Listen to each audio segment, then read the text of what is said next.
ಎಲ್ರಿಗೂ ನಮಸ್ಕಾರ. ಇವತ್ತಿನ ದಿನ ಏನು ಕೆ ಇ ಪರೀಕ್ಷೆ ನಡೀತಲ್ಲ, ಸೊ ಕೆ ಇ ಪರೀಕ್ಷೆದು ಸಂವಹನ ಪತ್ರಿಕೆ ಅಂದರೆ ಕಮ್ಯುನಿಕೇಷನ್ ಪೇಪರ್ದು ಇಂಗ್ಲೀಷ್ ವಿಭಾಗದೊಳಗಡೆ 36 ಪ್ರಶ್ನೆಯಿಂದ ಹಿಡ್ಕೊಂಡು ಒಂದು 70 ಪ್ರಶ್ನೆವರೆಗೂ ಕೂಡ ನಾನು ಕಂಪ್ಲೀಟಾಗಿ ಚರ್ಚೆ ಮಾಡ್ತೀನಿ. ನೀವೇನಾದರೂ ನನ್ನ ಚಾನಲ್ಗೆ ಫಸ್ಟ್ ಟೈಮ್ ವಿಸಿಟ್ ಕೊಡ್ತಾ ಇದ್ದರೆ, ಇನ್ನೂವರೆಗೆ ಸಬ್ಸ್ಕ್ರೈಬ್ ಮಾಡದೇ ಇದ್ದರೆ ಈ ಕೂಡಲೇ ಸಬ್ಸ್ಕ್ರೈಬನ್ನು ಮಾಡ್ಕೊರಿ.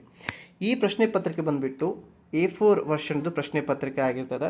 ಸೊ ನಾನು MA ಇಂಗ್ಲೀಷ್ ಮತ್ತು KSET ಮತ್ತು ಅದ್ರ ಜೊತೆಗೆ CTET ಮತ್ತು TETನ ಪಾಸ್ ಆಗಿರೋ ಕಾರಣದಿಂದ ಇಂಗ್ಲೀಷ್ನೊಳಗೆ ತನಗೆ ಚೆನ್ನಾಗಿ ನಾಲೆಜ್ ಇರೋದರಿಂದ ನಾನು ಈ ಒಂದು ಪ್ರಶ್ನೆ ಪತ್ರಿಕೆಯನ್ನು ಬಿಡಿಸುವಂತಹ ಪ್ರಯತ್ನವನ್ನು ಮಾಡ್ತಾ ಇದ್ದೀನಿ. ಮೊದಲನೇ ಪ್ರಶ್ನೆಯನ್ನು ನೀವು ನೋಡಿದರೆ ನಿಮಗೆ ಅರ್ಥ ಆಗುತ್ತೆ. So identify the appropriate objective given in the sentence ಅಂತ ಕೇಳಿದ್ದಾರೆ. ಇದರಲ್ಲಿ ಅಪ್ರಾಪ್ರಿಯೇಟ್ ಅಬ್ಜೆಕ್ಟಿವನ್ನು ಕಂಡು ಹಿಡೀರಿ ಅಂತ ಹೇಳಿದ್ದಾರೆ. So if you look at this question paper, it means this question whom is describing the subject. Okay, whom do you ಅಂತ ಕೇಳ್ತಾ ಇದೆ. ಸೊ ಹೂಮ್ ಈಸ್ ನಾವೇನು ಅಂದ್ಕೊಳ್ತೀವಿ, ಹೂ ಆ್ಯಂಡ್ ದೆನ್ ಹೂಸ್, ಇವೆಲ್ಲ ಏನಿವು ಇವು ನಾವು ಪ್ರನೌನ್ ಅಂತ ಹೇಳ್ತೀವಿ. ಒಂದೊಂದು ಸೈಡ್ ನಾವೇನು ಹೇಳ್ಬೋದು, ರಿಲೇಟಿವ್ ಪ್ರನೌನ್ ಅಂತ ಕೂಡ ಹೇಳ್ತೀವಿ. ಸೊ ಬಟ್ ಇಲ್ಲಿ whom it is describing the subject, that is called whom ಅನ್ನೋದೇನಾಗುತ್ತೆ, ನಾವಿಲ್ಲಿ ಇದನ್ನು ನಾವು ಅಬ್ಜೆಕ್ಟಿವ್ ಅಂತ ಹೇಳ್ಬೋದು. ಸೊ ಹೀಗಾಗಿ whom is right answer. Second ಪ್ರಶ್ನೆ ಅಂದರೆ 37ನೇ ಪ್ರಶ್ನೆ ನೋಡ್ರಿ. The storm had dash the ship ashore ಅಂತ ಇದೆ. ಸೊ ಹೀಗಾಗಿ blew, blown, blows and then blew ಅಂತಿದೆ. ಸೊ ಇಲ್ಲಿ ನನಗೆ ಸರಿಯಾದ ಉತ್ತರವನ್ನು ಕೂಡ ನಿಮಗೆ ನಾನು ಬರೆದಿದ್ದೀನಿ. ದ ಬ್ಲೋ ಈಸ್ V1 ಆಗುತ್ತೆ, ಬ್ಲೀವ್ V2 ಆಗುತ್ತೆ, ಬ್ಲೋನ್ V3 ಆಗುತ್ತೆ. ಸೊ ಹೀಗಾಗಿ the right option is option 2, the blown is right answer. ಅಲ್ಲಿ ಏನು ಕೇಳಿದ್ದಾರೆ, ದ V3 ಫಾರ್ಮನ್ನು ಕೇಳಿದ್ದಾರೆ, ಪಾಸ್ಟ್ ಪಾರ್ಟಿಸಿಪಲ್ ಕೇಳಿದ್ದಾರೆ. ಸೊ ಹೀಗಾಗಿ V2 is a right answer. ಇನ್ನು 38ನೇ ಪ್ರಶ್ನೆ ನೋಡ್ರಿ. Fill in the blank with the correct interjection chooses the given below ಅಂತ ಹೇಳಿದ್ದಾರೆ. ಸೊ ಇಂಟರ್ಜೆಕ್ಷನ್ ಕೇಳಿದ್ದಾರೆ ಇಲ್ಲಿ. So dash our military forces have defeated the enemy ಅಂತ ಕೇಳಿದ್ದಾರೆ. ಅವರ್ ಮಿಲಿಟರಿ ಫೋರ್ಸಸ್ ಅಂತ ಹೇಳ್ತಾರೆ. ಅಂದರೆ ಇಲ್ಲಿ ನಾವು ಖುಷಿ ಪಡುವಂಥ ವಿಚಾರ ಇದೆ. ಸೊ ಹೀಗಾಗಿ hurray, our military forces have defeated the enemy is right answer. ಮುಂದಿನ ಪ್ರಶ್ನೆ ನೋಡ್ರಿ. Choose the correct answer, fill in the blanks. The prime minister was dash the airport dash time for the plane ಅಂತಿದೆ. ಆ್ಯಟನ್ನು ನಾವು specific point of ಟೈಮ್ಗೆ ನಾವು ಏನು ಪ್ಲೇಸ್ಗೆ ಕೂಡ ಯೂಸ್ ಮಾಡ್ತೀವಿ ಪಾಯಿಂಟಿಗೆ. So at the airport and then on ಅನ್ನು ಎದಕ್ಕೆ ಯೂಸ್ ಮಾಡ್ತೀವಿ ನಾವು, on time for the plane ಅಂತ. ಸೊ ಹೀಗಾಗಿ ಆಪ್ಷನ್ 2 ಈಸ್ ರೈಟ್ ಆನ್ಸರ್. 40ನೇ ಪ್ರಶ್ನೆ ನೋಡ್ರಿ. Identify the sentence with the error ಅಂತ ಕೇಳಿದರೆ ತಪ್ಪಾದ ಒಂದು ನಾವು ಆಯ್ಕೆಯನ್ನು ಇಲ್ಲಿ ಕಂಡುಹಿಡಿಯಬೇಕಾಗಿದೆ. He don't have any siblings ಅಂತ ಆಗಬಾರ್ದದು, he doesn't have any siblings ಅಂತ ಆಗಬೇಕಾಗಿದೆ. ಸೊ ಹೀಗಾಗಿ ಆಪ್ಷನ್ 2 ಎರರ್ ಅಂತ ಕೇಳಿದ್ದಾರೆ. ಸೊ ಹೀಗಾಗಿ ಅದೇ ರೈಟ್ ಆನ್ಸರ್. ಇನ್ನು 41ನೇ ಪ್ರಶ್ನೆ ನೋಡ್ರಿ. Fill in the blank with a suitable article ಅಂತ ಕೇಳಿದ್ದಾರೆ. ಸರಿಯಾದ ಆರ್ಟಿಕಲನ್ನು ಕಂಡು ಹಿಡೀರಿ ಅಂತ. ಇಲ್ಲಿ ವಿ ಫ್ಲೇ ಡ್ಯಾಶ್ ರಗ್ಬಿ ಅಂತ ಇದೆ. ಸೊ ಇದಕ್ಕೆ ಸರಿಯಾದ ಉತ್ತರ ಬಂದುಬಿಟ್ಟು ನೋ ಆರ್ಟಿಕಲ್. ಅಂತಂದರೆ ನಾವೇನೀಗ ಗೇಮ್ಸ್ ಅಂತ ಏನು ಯೂಸ್ ಮಾಡ್ತೀವಿ, ಪ್ರಾಪರ್ ನೌನ್ಸ್ ಒಳಗೆ ಸಾಮಾನ್ಯವಾಗಿ ಆಟದ ಹೆಸರುಗಳನ್ನು ಯೂಸ್ ಮಾಡೋಕ್ಕತ್ತ, ಅದ್ರ ಹಿಂದ್ಗಡೆ ದ ಅನ್ನು ಯೂಸ್ ಮಾಡೋಲ್ಲ. ಸೊ ಹೀಗಾಗಿ ನೋ ಆರ್ಟಿಕಲ್ ಅಥವಾ ಜೀರೋ ಆರ್ಟಿಕಲ್ ಅಂತ ನಾವು ಹೇಳ್ಬೋದಾಗಿದೆ. ಇನ್ನು 42ನೇ ಪ್ರಶ್ನೆ ನೋಡ್ರಿ. Find the correct word of the use of the sentences ಅಂತ ಕೇಳಿದ್ದಾರೆ. He explained, it means he explained the concept dash giving him the prize was dash decision ಅಂತ ಹೇಳಿದ್ದಾರೆ. ಕಾನ್ಸೆಪ್ಟನ್ನು ಏನು ಮಾಡ್ತಾನೆ, ಕರೆಕ್ಟಾಗಿ ಎಕ್ಸ್ಪ್ಲೇನ್ ಮಾಡ್ತಾನೆ. So correctly concept correctly explain ಮಾಡ್ತಾನೆ. ಆಮೇಲೆ ಪ್ರೈಸನ್ನು ವಾಸ್ ಕರೆಕ್ಟ್ ಡಿಸಿಷನ್ನ ಕೊಡ್ತಾನಂತ. ಸೊ ಹೀಗಾಗಿ ಕರೆಕ್ಟ್ಲಿ ಅನ್ನೋದು ಅಡ್ವರ್ಬ್ ಆಗುತ್ತೆ, ಕರೆಕ್ಟ್ ಅನ್ನೋದು ಅಬ್ಜೆಕ್ಟಿವ್ ಆಗುತ್ತೆ. ಸೊ ಹೀಗಾಗಿ ಆಪ್ಷನ್ 2 ಈಸ್ ರೈಟ್ ಆನ್ಸರ್. ಮುಂದಿನ ಒಂದು ಪ್ರಶ್ನೆ ನೋಡ್ರಿ, 43ನೇ ಪ್ರಶ್ನೆ. Choose the diminutive the following from the alternative given ಅಂತ ಹೇಳಿದ್ದಾರೆ. ಕ್ಯಾಟ್ ಏನಾಗುತ್ತೆ, ಕಿಟನ್ ಆಗುತ್ತೆ. ಲೀಫ್ ಏನಾಗುತ್ತೆ, ದಟ್ ಈಸ್ ಲಿಫ್ಲೆಟ್ ಆಗುತ್ತೆ. ಬಟ್ ಅದಕ್ಕೆ ನಾವೇನು ಹೇಳ್ಬೋದು, ಲೆಟ್ ಅಂತ ಕೂಡ ನಾವು ಹೇಳ್ಬೋದಾಗಿದೆ. ಏನಾಗುತ್ತೆ, ನಾವು ಲೀಫ್ ಅನ್ನೋದೇನಾಗುತ್ತೆ, ಒಂದು ಅವರೇಜ್ ಆದಂಥ ಒಂದು ಎಲೆ ಅಂತ ಹೇಳ್ಬೋದು, ಅಥವಾ ದೊಡ್ಡ ಎಲೆ, ಸಣ್ಣ ಎಲೆ ಅಂತ. ಬಟ್ ನಾವು ಇದಕ್ಕೆ ದೊಡ್ಡ ಎಲೆನೇ ಅಂತ ಕರಿತೀವಿ ಲೀಫ್ಗೆ. ಬಟ್ ಅದು ಈಗ ನಾವು ಲಿಫ್ಲೆಟ್ಟಿಗೆ ನಾವೇನು ಹೇಳ್ಬೋದು ಅಂತಂದರೆ, it's a small kind of leaf ಅಂತ ಹೇಳ್ಬೋದು. ಇದಕ್ಕೆ ನಾವೇನು ಹೇಳ್ಬೋದು, ಸ್ಮಾಲ್ ಕೈಂಡ್ ಆಫ್ ಲೀಫ್ ಹೇಳ್ಬೋದು. ಇನ್ನು ಇದು ಬಿಟ್ಟು ನೀವು ಉಳ್ಕಿದಂಥ ಆಯ್ಕೆಗಳನ್ನು ನೋಡಿಬಿಟ್ರೆ ನಿಮಗೆ ಅರ್ಥ ಆಗುತ್ತೆ. ಸೊ ಇವೆಲ್ಲ ಲೀಫ್, ಲೀವ್ಸ್, ವೈಫ್, ವೈವ್ಸ್, ನೈವ್ಸ್ ಇವೆಲ್ಲ ಏನಾಗುತ್ತೆ, ಅದರದ್ದು ಬಹುವಚನ ಅಂದರೆ ಪ್ಯೂರಲ್ ಆಗುತ್ತೆ. ಅವನು ಕೂಡ ನೀವು ಮುಂದಿನ ಪರೀಕ್ಷೆಗೆ ನೋಡ್ಕೋಬೋದಾಗಿದೆ. Choose the correctly spelled word, ಸರಿಯಾದ ಒಂದು ಸ್ಪೆಲ್ಡ್ ಇರುವಂತಹ ವರ್ಡನ್ನು ಕಂಡು ಹಿಡೀರಿ ಅಂತ ಕೇಳಿದ್ದಾರೆ. So the preposterous is a right word. That means ಅದರ ಅರ್ಥ ಏನಂದರೆ ಅಬ್ಸರ್ಡ್ ಆರ್ ರೆಡಿಕ್ಯೂಲಸ್ ಅಂತ ನಾವು ಹೇಳ್ಬೋದಾಗಿದೆ. ಇನ್ನು 45ನೇ ಪ್ರಶ್ನೆ ನೋಡ್ರಿ, identify the sentence with the correct punctuation. Correct punctuation ಇರುವಂಥ ಸೆಂಟೆನ್ಸನ್ನು ನಾವೇನು ಮಾಡಬೇಕು, ಐಡೆಂಟಿಫೈ ಮಾಡಬೇಕಾಗತ್ತೆ. So Rama Ravi, Rama dot it means comma, Ravi and Arjun is right answer. So ಹೀಗಾಗಿ ಆಪ್ಷನ್ 3 ಈಸ್ ರೈಟ್ ಆನ್ಸರ್. ಮುಂದಿನ ಪ್ರಶ್ನೆ ನೋಡ್ರಿ, 46ನೇ ಪ್ರಶ್ನೆ. ಇನ್ನೊಂದು 10 ಪ್ರಶ್ನೆಗಳಿದಾವೆ. Choose the correct sentences appropriate use of an article ಅಂತ ಹೇಳಿದರೆ. ಸೊ ಹೀಗಾಗಿ ನಾವು ಆರ್ಟಿಕಲ್ ಇರುವಂಥ ಕರೆಕ್ಟ್ ಅಪ್ರಾಪ್ರಿಯೇಟ್ ಅದನ್ನು ಸರಿ ಮಾಡಬೇಕಾಗಿದೆ. He lives in an poor quality ಬರಂಗಿಲ್ಲ. ಆ್ಯನನ್ನು ನಾವು ಬಿಫೋರ್ ಓವೆಲ್ ಸೌಂಡಿಗೆ ಯೂಸ್ ಮಾಡ್ತೀವಿ. ಸೊ ಹೀಗಾಗಿ option A is right, wrong answer ಆಗುತ್ತೆ. ಸೊ ಹೀಗಾಗಿ ನಾವು ಇವೆರಡನ್ನು ಕೂಡ ಎಲಿಮಿನೇಟ್ ಮಾಡ್ಬೋದಾಗಿದೆ. ಸೊ ಇನ್ನು ಮುಂದಿನ ಆಯ್ಕೆಗಳನ್ನು ನೋಡ್ರಿ. It was an eulogy rendered by his teacher. He is an honest man in the group. He eats an egg an every day. So ಹೀಗಾಗಿ B, C and the D ಇದರಲ್ಲಿ correct ಆದಂಥ ಆರ್ಟಿಕಲನ್ನು use ಮಾಡಿದ್ದಾರೆ. So ಹೀಗಾಗಿ B, C, D is a right answer. ಮುಂದಿನ ಪ್ರಶ್ನೆ ನೋಡ್ರಿ, 47ನೇ ಪ್ರಶ್ನೆ. Select the correct tense of the if clauses ಮೇಲೆ ಪ್ರಶ್ನೆ ಬಂದಿದೆ. If clause in the following sentences. If ಕ್ಲಾಸನ್ನು ಬಳಕೆ ಮಾಡಿ ಸರಿಯಾದ ಒಂದು ಸರಿ ಉತ್ತರಗಳನ್ನು, ಟೆನ್ಸ್ದ ಸರಿ ಉತ್ತರವನ್ನು ಕಂಡು ಹಿಡೀರಿ ಅಂತ ಕೇಳಿದ್ದಾರೆ.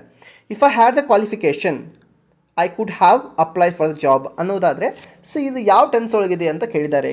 ಸಿ ಹ್ಯಾಡ್ ಅನ್ನೋದು ಇಟ್ಸ್ ಇಂಡಿಕೇಟ್ಸ್ ಅದ ಪಾಸ್ಟ್ ಪರ್ಫೆಕ್ಟ್ ಟೆನ್ಸನ್ನು ಇಂಡಿಕೇಟ್ ಮಾಡ್ತದೆ. ನಾನು ಇಲ್ಲಿ ಬರೆದಿದ್ದೀನಿ subject plus had plus V3 ಅನ್ನೋದು ಏನು ಮಾಡ್ತದೆ, ಸರಿಯಾದಂಥ ಒಂದು ಫಾರ್ಮನ್ನು ಸೂಚಿಸ್ತದೆ. ಸೊ ಹೀಗಾಗಿ past perfect is right answer. 48ನೇ ಪ್ರಶ್ನೆ ನೋಡ್ರಿ, identify the simple sentences in the following ಅಂತ ಕೇಳಿದ್ದಾರೆ. ಸಿಂಪಲ್ ಸೆಂಟೆನ್ಸನ್ನು ಮಾತ್ರ ನೀವೇನು ಮಾಡಬೇಕು, ಐಡೆಂಟಿಫೈ ಮಾಡಬೇಕಾಗಿದೆ. ಇಲ್ಲಿ ನೀವೇನಾದರೂ ನಾವು ಕನ್ನಡದಲ್ಲಿ ಹೇಳ್ತೇವಲ್ಲ ಮಿಶ್ರ ವಾಕ್ಯ ಮತ್ತು ಸಂಯೋಜಿತ ವಾಕ್ಯವನ್ನು ನಾವೇನು ಮಾಡಬೇಕು, ಇಲ್ಲಿ ಬಿಡಬೇಕಾಗುತ್ತೆ. ಸಿಂಪಲ್ ಸೆಂಟೆನ್ಸ್, ಸಾದ ವಾಕ್ಯ. He studied in is native place ಅನ್ನೋದೇನಿದೆ ರೈಟ್ ಸೆಂಟೆನ್ಸ್ ಇದೆ. ಸೊ ಇದು ಸಿಂಪಲ್ ಸೆಂಟೆನ್ಸ್ ಆಗಿದೆ.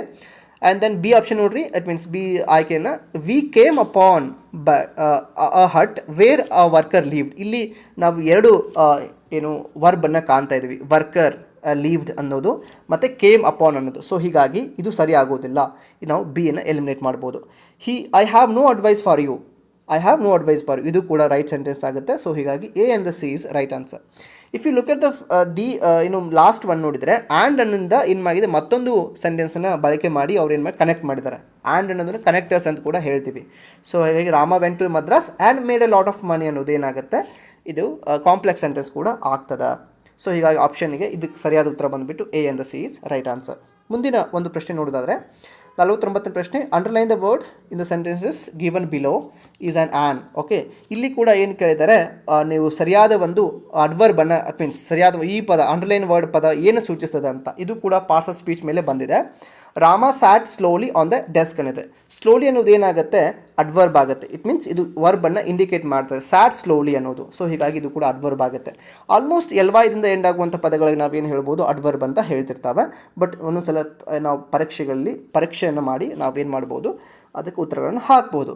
Change the speech following the sentences ಅಂತಿದೆ. ಈ ಸ್ಪೀಚನ್ನು ಏನು ಮಾಡಬೇಕು, ನಾವು ಚೇಂಜ್ ಮಾಡಬೇಕಾಗುತ್ತೆ. ಇದೇನಿದೆ, ನಾವು ಪ್ರೆಸೆಂಟ್ ಪರ್ಫೆಕ್ಟ್ ಟೆನ್ಸ್ ಒಳಗಿದೆ ಇದು. ಸೊ ಇದನ್ನು ನಾವೇನು ಮಾಡಬೇಕಾಗಿದೆ, ಇದನ್ನು ನಾವು ಬೇರೆ ಟೆನ್ಸ್ ಒಳಗಡೆ ಮಾಡಬೇಕಾಗಿದೆ.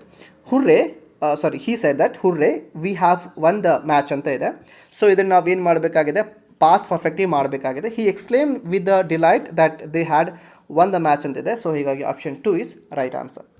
ಸೊ ಮುಂದಿನ ಪ್ರಶ್ನೆ ನೋಡ್ರಿ, choose the appropriate form verb give for the following sentences ಅಂತಿದೆ. ಸರಿಯಾದ ಒಂದು ಸೆಂಟೆನ್ಸನ್ನು ಇಟ್ ಮೀನ್ಸ್ ಅಪ್ರೋಪ್ರಿಯೇಟ್ ಫಾರ್ಮನ್ನು ಕಂಡುಹಿಡಿಬೇಕಾಗಿದೆ ನಾವು. He is dash to Bengaluru Friday to meet his friend ಅಂತ ಇದೆ. ಹಿ ಈಸ್ ಅನ್ನೋದು ಆಲ್ರೆಡಿ ಬಂದಿದೆ. ನಾವು ಹಿ ಈಸ್ ವಿಲ್ ಗೋ ಅಂತ ಯೂಸ್ ಮಾಡೋಂಗಿಲ್ಲ, he is will be going ಅಂತ ಕೂಡ ಯೂಸ್ ಮಾಡೋ ಹಾಗಿಲ್ಲ. ಇನ್ನು ಆಪ್ಷನ್ 2 ನೋಡ್ರಿ, ಇಟ್ ಮೀನ್ಸ್ ಆಯ್ಕೆ 2 ನೋಡ್ರಿ, ಗೋ, ಹಿ ಈಸ್ ಗೋ ಬರೋಂಗಿಲ್ಲ, ಹಿ ಈಸ್ ಗೋಯಿಂಗ್ ಟು ಅಂತ ಬರುತ್ತೆ. Going to Bangalore on Friday ಅನ್ನೋದು ಸರಿಯಾದ ಉತ್ತರ ಆಗುತ್ತೆ. ಸೊ ಹೀಗಾಗಿ option 4 going is right answer. ಮುಂದಿನ ಪ್ರಶ್ನೆ ನೋಡ್ರಿ, 52ನೇ ಪ್ರಶ್ನೆ. Fill in the blanks with appropriate article if required ಅಂತ ಹೇಳಿದ್ದಾರೆ.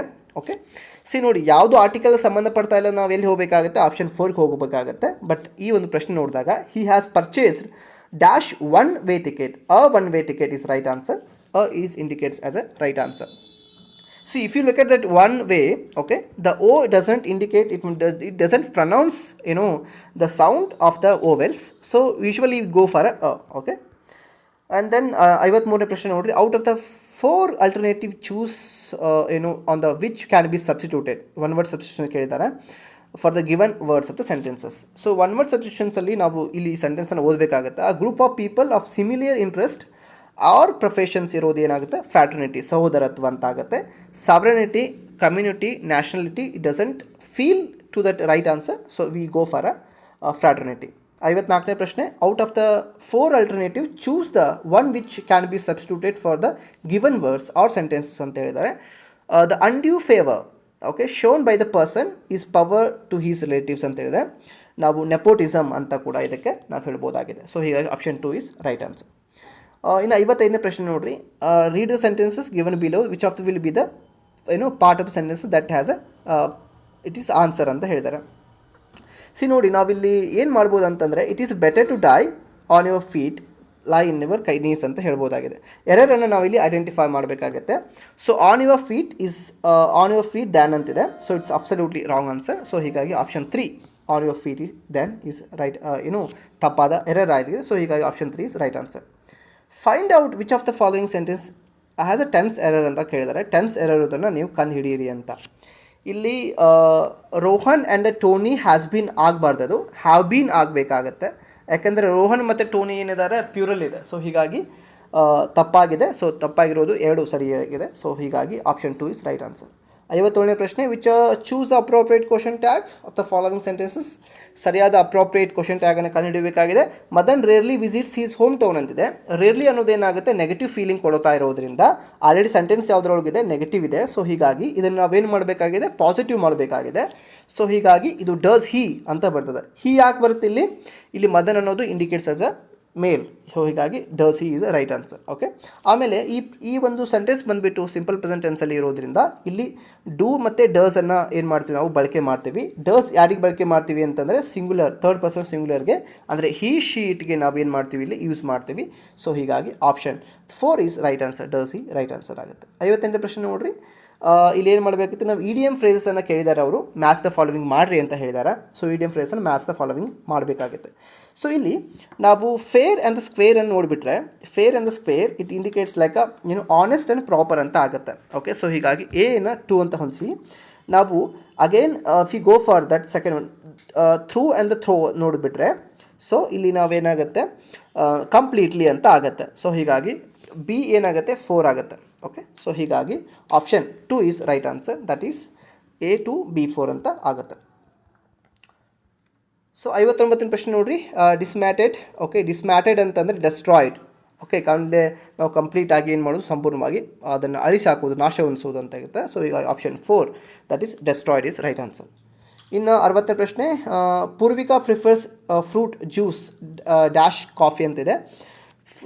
Poorvika prefers fruit juice to coffee is right answer. Than ಆಗಲ್ಲ, ದ್ಯಾನ್ ಕಾಫಿ ಆಗಲ್ಲ. So it's prefers fruit juice to coffee ಆಗುತ್ತೆ. ಸೊ ಆಪ್ಷನ್ 1 ರೈಟ್ ಆನ್ಸರ್ ಆಗುತ್ತೆ. ಮುಂದಿನ ಪ್ರಶ್ನೆ 61ನೇ ಪ್ರಶ್ನೆ ನೋಡ್ರಿ, choose the correct tense the form completely sentences ಅಂತ ಹೇಳಿದರೆ. By next Monday he will have been staying at my aunt's house for 3 weeks ಅಂತ ಹೇಳಿದರೆ, ಆಲ್ಮೋಸ್ಟ್ ವಿಲ್ ಹ್ಯಾವ್ ಬೀನ್ ಅಂದರೆ ನಾವು ಇದನ್ನು ಫ್ಯೂಚರ್ ಪರ್ಫೆಕ್ಟ್ ಕಂಟಿನ್ಯೂಸ್ ಒಳಗೆ ಯೂಸ್ ಮಾಡಿದ್ದಾರೆ ಈ ಸೆಂಟೆನ್ಸನ್ನು. ಸೊ ಹೀಗಾಗಿ option 4 is right answer. Which of the following sentences passivise form ಇರೋದನ್ನು ಕಂಡು ಹಿಡೀರಿ ಅಂತ ಹೇಳಿದ್ದಾರೆ. Have you received the letters from your sisters ಅಂತ ಇದೆ. ಸೊ ನೋಡಿ, ಇದನ್ನು ನಾವು ಏನು ಮಾಡ್ಬೋದು ಅಂತಂದರೆ, ಇದನ್ನು ಸಿಂಪಲ್ ಪರ್ಫೆಕ್ಟ್ ಟೆನ್ಸ್ ಒಳಗೆ ಯೂಸ್ ಮಾಡಿದ್ದಾರೆ. It means present perfect tense ಒಳಗೆ ಯೂಸ್ ಮಾಡಿದ್ದಾರೆ. ಅದನ್ನು ನಾವೇನು ಮಾಡಬೇಕು, ಪ್ಯಾಸಿವೈಸ್ ಮಾಡೋಕತ್ತಾಗ ಪರ್ಫೆಕ್ಟ್ ಕಂಟಿನ್ಯೂಸ್ ಅಂದರೆ ಪ್ರೆಸೆಂಟ್ ಪರ್ಫೆಕ್ಟ್ ಕಂಟಿನ್ಯೂ ಟೆನ್ಸ್ ಒಳಗೆ ಮಾಡಬೇಕಾಗುತ್ತೆ. Have the letters have been received by received you from your sisters. So ಹೀಗಾಗಿ ಆಪ್ಷನ್ 4 ಈಸ್ ರೈಟ್ ಆನ್ಸರ್ ಆಗುತ್ತೆ. ಸೊ ಅದ್ರ ಜೊತೆಗೆ ನೋಡಿರಿ, ಇವು ಅಫಿಷಿಯಲ್ ಕೀ ಆನ್ಸರ್ ಅಲ್ಲ ಅಂತಂದ್ರೆ ಕೂಡ ಸಂಭವನೀಯ ಕೀ ಆನ್ಸರ್ ಅಂತ ಹೇಳ್ಬೋದು. 99% ಕೂಡ ಇವು ಸಮೀಪದೊಳಗಿರುವಂಥ ಆನ್ಸರ್ ಆಗಿರ್ತಾವೆ. ಒಂದು ವೇಳೆ ನೀವು ಕೆದಲ್ಲಿ ಬಿಡುವಂತಹ ಕೊನೆಯ ಆನ್ಸರ್ಗಳಾಗಿರ್ತವೆ, ಕೆದಿಂದ ಪ್ರಕಟವಾಗಿರುವಂಥ ಆನ್ಸರ್ಗಳೇ ಕೊನೆಯ ಆನ್ಸರ್ಗಳಾಗಿರ್ತವೆ. ಆದರೂ ಕೂಡ ನೀವು ಮತ್ತೊಂದು ಸಲ ನೀವೇನು ಮಾಡ್ಬೋದು, ಕ್ರಾಸ್ ಚೆಕ್ ಮಾಡ್ಕೋಬೋದಾಗಿದೆ. 63ನೇ ಪ್ರಶ್ನೆ, identify the positive degree sentences given the below ಅಂತ. Rohan is a more brilliant than any other boy in the classes ಇದೆ. ಸೊ ಇದನ್ನು ನಾವೇನು ಮಾಡಬೇಕಿದೆ, ಪಾಸಿಟಿವ್ ಡಿಗ್ರಿ ಮಾಡಬೇಕಾಗಿದೆ. ಸೊ ಹೀಗಾಗಿ Rohan is more brilliant than any other boy ಇನ್ನೋದು ಏನಾಗುತ್ತೆ, ಪಾಸಿಟಿವ್ ಡಿಗ್ರಿ ಒಳಗೆ no other boy is as brilliant as Rohan in the class ಆಗುತ್ತೆ. ಬ್ರಿಲಿಯಂಟ್ ಅನ್ನೋದು ಬ್ರಿಲಿಯಂಟ್ ಬರಬೇಕಾಗುತ್ತೆ. Okay, more brilliant and the most brilliant. Brilliant ಅನ್ನೋದು it's a positive and the more brilliant ಅನ್ನೋದು ಏನಾಗುತ್ತೆ, it's a comparative and then most ಅನ್ನೋದು ಏನಾಗುತ್ತೆ, superlative ಆಗುತ್ತೆ. Okay, ಇನ್ನು 64ನೇ ಪ್ರಶ್ನೆ, ಇನ್ನೊಂದು 6 ಪ್ರಶ್ನೆಗಳಿದಾವ. In the question you are provided, ಇದನ್ನ ಏನು ಮಾಡಬೇಕಾಗಿದೆ, PQRS. ಓಕೆ, ಇಲ್ಲಿ ಒಂದು ಪ್ರಶ್ನೆ ಕೊಟ್ಟಾರ ಅವರು. ಪ್ರಶ್ನೆ ಅನ್ನೋದಕ್ಕಿಂತ ಇದು ಪ್ಯಾರಾಗ್ರಾಫ್ ಇದೆ, ಅದರೊಳಗೆ ಏನು ಮಾಡ್ಯಾರ ಅವರು, ಇವು PQRS ಅನ್ನು ಏನು ಮಾಡಿರಿ ನೀವು, PQRS ಅನ್ನು ಏನು ಮಾಡಿರಿ ನೀವು ಸರಿಯಾಗಿ ಹೊಂದಿಸಿ ಅದನ್ನು ಬರೀರಿ ಅಂತ ಹೇಳಿದ್ದಾರೆ ಅವರು. ಓಕೆ, ಸೊ ಇಲ್ಲಿ ದ ಮೋಸ್ಟ್ ಸುಟೇಬಲ್ ಏನಾಗುತ್ತೆ ಅನ್ನೋದು, the students first kept. Okay, the students first kept quiet, ಇಲ್ಲಿಂದ ಸ್ಟಾರ್ಟ್ ಆಗುತ್ತೆ. So S and then go for a P. Okay, and then go for a Q. Okay, and then go for R. Okay, last ಆಗುತ್ತೆ. So ಹೀಗಾಗಿ option 3 ಇದು SPQR. Okay, SPQR is right answer. 65ನೇ ಪ್ರಶ್ನೆ ನೋಡ್ರಿ, ಇದು ಕೂಡ ಏನಾಗಿದೆ, ಹಿಂದೆ ಮುಂದೆ ಸೆಂಟೆನ್ಸ್ ಕೊಟ್ಟಾರೆ, ಅವನ್ನ ನೀವು ಸರಿಯಾಗಿ ಮೀನಿಂಗ್ಫುಲ್ ಆಗಿ ಬರುವಂಗೆ ಜೋಡಿಸ್ರಿ PQRS ಅಂತ ಕೂಡ ಇದಕ್ಕೆ ಹೇಳ್ತಾರೆ. ಅಂದರೆ ಪ್ಯಾರಾಜಂಬಲ್ ಅಂತ ಕೂಡ ನಾವು ಹೇಳ್ಬೋದಾಗಿದೆ. ಇದನ್ನೊಂದು ಪ್ರಶ್ನೆ ನೀವು ಸರಿಯಾಗಿ ಓದಿದರೆ ನಿಮ್ಗೆ ಅರ್ಥ ಆಗುತ್ತೆ. ಸೊ ಹೀಗಾಗಿ CADB ಇದಕ್ಕೆ ರೈಟ್ ಆನ್ಸರ್ ಆಗುತ್ತೆ.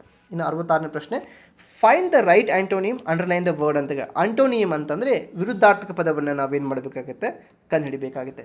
ಇಲ್ಲಿ ಅಂಡರ್ಲೈನ್ ಮಾಡಿದಂಥ ಪದ ಯಾವುದು, ಜಾಯಿನ್ ಇದೆ. ಸೊ ಇದಕ್ಕೆ ನಾವು ಏನು ಮಾಡಬೇಕು, ವಿರುದ್ಧಾರ್ಥಕ ಪದ ಯಾವುದು, ಡಿಸ್ಜಾಯಿನ್ ಇಸ್ ರೈಟ್ ಆನ್ಸರ್. ಇನ್ನು 67ನೇ ಪ್ರಶ್ನೆ ನೋಡ್ರಿ, ದ ಬಿನ್ಗಿನ್ ಅನ್ನೋದು ಹಾರ್ಮ್ಫುಲ್ ಅಂತ ಆಗುತ್ತೆ. ಸೊ ಇದರದ್ದು ಆಂಟೋನಿಮ್ ಏನಾಗುತ್ತೆ, ಇಟ್ಸ್ ಅ ಮಿಲಗ್ನಾಮೆಂಟ್. ಓಕೆ, ಮಿಲೈನ್ಮೆಂಟ್ ಕೂಡ ಆಗುತ್ತೆ. ಸೊ ಹೀಗಾಗಿ option 4 is right answer. Okay, ಇನ್ನು ಇಲ್ಲಿ ಏನು ಕೊಟ್ಟಿದ್ದಾರೆ, it's a fill in the blanks ಅಂತ ಹೇಳ್ಬೋದು. ಅಂದರೆ ಫಿಲ್ ಇನ್ ದ ಬ್ಲ್ಯಾಂಕ್ಸ್ ಒಂದು ಪ್ಯಾರಾಗ್ರಾಫ್ ಒಳಗಡೆ ನೀವೇನು ಮಾಡಬೇಕಾಗತ್ತೆ, ಫಿಲ್ ಇನ್ ದ ಬ್ಲ್ಯಾಂಕ್ಸ್ ಮಾಡಬೇಕಾಗತ್ತೆ. ಸೊ ಇಲ್ಲಿ ಎನರ್ಜಿ ರಿಮೈನ್ಸ್ ಇನ್ಕಂಪ್ಲೀಟ್ ಅಂತ ಆಗುತ್ತೆ. So then again go for regulatory and clarity avoid dash sector, volatility sector ಕೂಡ ಆಗುತ್ತೆ. ಸಮ್ ಅದರ್ ನೀವು ಅಸಂಪ್ಷನ್ ಮಾಡಿದರೆ ಇಟ್ಸ್ ಲೈಕ್ ಇನೋವೇಷನ್ ಕೂಡ ಆಗುತ್ತೆ. But we still hold for the final key answers. But ಅಲ್ಲಿವರೆಗೆ ನಾವು ಇನೋವೇಷನ್ ಆ್ಯಂಡ್ ದೆನ್ ವೊಲಾಟಿಲಿಟಿ ಅನ್ನೋದನ್ನು ಕೂಡ ನಾವೇನು ಮಾಡ್ಬೋದಾಗಿದೆ, ಕನ್ಸಿಡರ್ ಮಾಡ್ಬೋದಾಗಿದೆ. And then in the last ನೋಡಿರಿ, ಇನ್ನು 70ನೇ ಪ್ರಶ್ನೆ ನೋಡಿರಿ, economic growth excessively strict measures could in dash industrial expression ಅಂತ ಇದೆ. ಸೊ ಇದಕ್ಕೆ ನಾವು ನೋಡಿದ್ರೆ ಅಂಡರ್ ಮೈನ್ ಅಂತ ಆಗುತ್ತೆ. ಓಕೆ, ಇಟ್ ಮೀನ್ಸ್ ಏನು ಎಕ್ಸೆಸಿವ್ಲಿ ಸ್ಟ್ರಿಕ್ಟ್ ಮೆಷರ್ಸ್ ಕುಡ್ ಏನಾಗುತ್ತೆ, ಸ್ಟೆಬಿಲೈಸ್ ಆಗ್ಬೋದಾಗಿದೆ. But undermine and stabilise will definitely near answer ಇರೋದ್ರಿಂದ ಅಂಡರ್ ಮೈನ್ ಮತ್ತು ನೀವು ಸ್ಟೆಬಿಲೈಸನ್ನು ನೀವೇನು ಮಾಡ್ಬೋದಾಗಿದೆ, ಇಟ್ಕೊಳ್ಬೋದಾಗಿದೆ. ಓಕೆ, ಸೊ ಇದು 35ರಿಂದ 70 ಪ್ರಶ್ನೆ ಒಳಗೆ ನಾವು ಇಂಗ್ಲೀಷನ್ನು ಎಕ್ಸ್ಪ್ಲೈನ್ ಮಾಡಿದ್ದೀನಿ. ಓಕೆ, ಇವು ಸಂಭವನೀಯ ಕೀ ಉತ್ತರಗಳಾಗಿರ್ತವೆ. ನೀವು ಇನ್ನೊಂದು ಸಲ ಚೆಕ್ ಮಾಡ್ಕೋರಿ ಎಷ್ಟು ನಿಮ್ಮದೇ ಏನು ಸಂವಹನ ಪತ್ರಿಕೆಯೊಳಗೆ ಕಮ್ಯುನಿಕೇಷನ್ ಪೇಪರ್ ಒಳಗೆ ನಿಮ್ಮದೇ 100ಕ್ಕೆ ಎಷ್ಟು ಅಂಕಗಳು ಬರ್ತಾವೆ ಅಂತಂದು ಕೆಳಗಿನ ಕಮೆಂಟ್ ಬಾಕ್ಸಲ್ಲಿ ಕಮೆಂಟ್ ಮಾಡಿರಿ. ಮತ್ತು ಅದ್ರ ಜೊತೆಗೆ ವಿಶೇಷವಾಗಿ ಇಂಗ್ಲೀಷ್ ಒಳಗೆ ನೀವು ಎಷ್ಟು ತೊಗೊಂಡಿರಪ್ಪ ಅನ್ನೋದನ್ನು ಕೂಡ ಕಮೆಂಟ್ ಮಾಡಿದರೆ 35ಕ್ಕೆ ಔಟ್ ಆಫ್ ಎಷ್ಟು ತೊಗೊಂಡಿರೋ ಅನ್ನೋದು ಎಲ್ಲ ವಿದ್ಯಾರ್ಥಿಗಳಿಗೆ ನಿಮಗೆ ಗೊತ್ತಾಗುತ್ತೆ. ಐ ಹೋಪ್ ಇವತ್ತಿನ ಕೀ ಆನ್ಸರ್ಸ್ಗಳು ನಿಮ್ಗೆ ಹೆಲ್ಪ್ ಆದವು ಅಂದ್ಕೊಳ್ತಾರೆ. ಮತ್ತೆ ಮುಂದೆ ಸಿಗಲಿಕ್ಕೆ ನಾನು ಪ್ರಯತ್ನ ಪಡ್ತೀನಿ. ನಮಸ್ಕಾರ.